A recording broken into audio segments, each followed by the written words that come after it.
तो श्रीयंत्र आपल्याला सगळ्यांना माहिती आहे की श्रीयंत्र सगळ्या यंत्रांचं राजा असं म्हटलं जातं. माता महालक्ष्मीचं आवडतं यंत्र हे आहे श्रीयंत्र.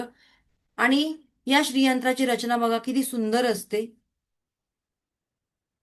हे एक ईश्वरी शक्तीचं मुख्य सेंटर असं मानलं जातं. श्रीयंत्र तुम्ही घेतल्यानंतर तुम्हाला काय करायचंय मी तुम्हाला सिद्ध करूनच देते. पण तुम्हाला तुमच्या एनर्जी सुद्धा याच्यावर यूज करायच्या आहेत. म्हणून ज्या दिवशी तुम्ही श्रीयंत्र घेता त्या दिवशी बघा मी कसं सांगते तुम्हाला. एकच मिनिट. एकच मिनिट मला द्या.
ओके, आता सगळे श्रीयंत्र गेले मला दाखवायला तुमच्याकडे. तुम्हाला नाही आता.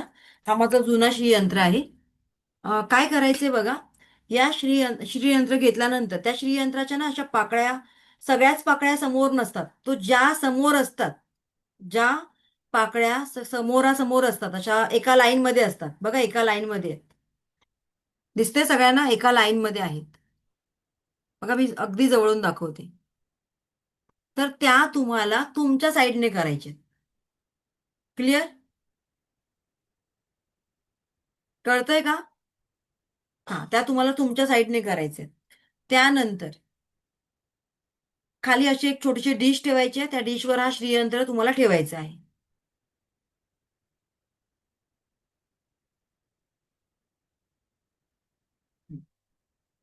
श्रीयंत्र याच्यासमोर दररोज सकाळ संध्याकाळ श्री सुक्ताचे पारायण करायचे. ज्यांना श्री सुक्त वाचता येतं योग्य पद्धतीने, श्री सुक्त वाचण्याची एक योग्य पद्धत असते. ज्यांना वाचता येतं त्याने ते योग्य पद्धतीने वाचायचंय. 1 वेळा, 3 वेळा, 5 वेळा, 11 वेळा किंवा 16 वेळा हे तुम्हाला वाचायचंय. आणि त्याचबरोबर प्रत्येक महिन्याच्या पौर्णिमेला या श्रीयंत्राला तुम्हाला दुधाने त्याच्यावर अभिषेक करायचे किंवा पंचामृताने अभिषेक करायचे. अभिषेक करत असताना श्री सुक्ताचे पारायण करायचे तुम्हाला. म्हणजे श्री सुक्त तुम्हाला वाचायचंय किंवा तुम्हाला मोबाईलमध्ये तुम्ही लावलात, मोबाईलवर लावलात तरी चालणार आहे. त्याचबरोबर मनातल्या मनात ओम महालक्ष्मीचा एक कुठलाही मंत्र म्हणायचा. ओम श्रीम नमा किंवा ओम महालक्ष्मीच्या विद्महे विष्णुपत्नीच्या धीमही तन्नो लक्ष्मी प्रचोदयात एक मंत्र म्हणायचे.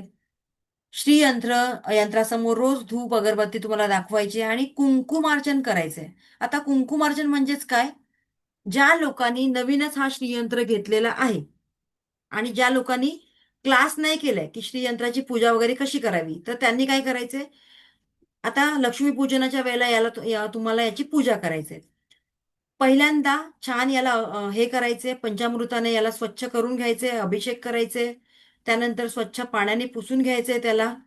आणि मग तुम्हाला याच्यावर कुंकुमार्जन करायचंय. कुंकू घ्यायचंय आणि आपलं जे हे काय म्हणतात त्याला, सेकंड बोट आहे. ज्या हे हे बोट आहे, ज्या बोटामध्ये आपण रिंग फिंगर आहे आपली ते, आणि आपला अंगठा, या दोन बोटाने याच्यावर आपल्याला कुंकू सोडायचंय. आणि ओम श्रीम नमः, ओम श्रीम नमः, प्रत्येक मंत्राच्या वेळेला ओम श्रीम नमः, ओम श्रीम नमः म्हणायचे. कुंकू घ्यायचे, ते सोडायचे. असं एकतर तुम्हाला 11 वेळा, 21 वेळा किंवा 108 वेळा करायचं आहे. आणि मग धूप अगरबत्ती त्याला दाखवायचे आणि ते त्याची स्थापना करायची. त्यांना छान फुलं वगैरे दाखवायची आहेत. इथपर्यंत क्लिअर आहे?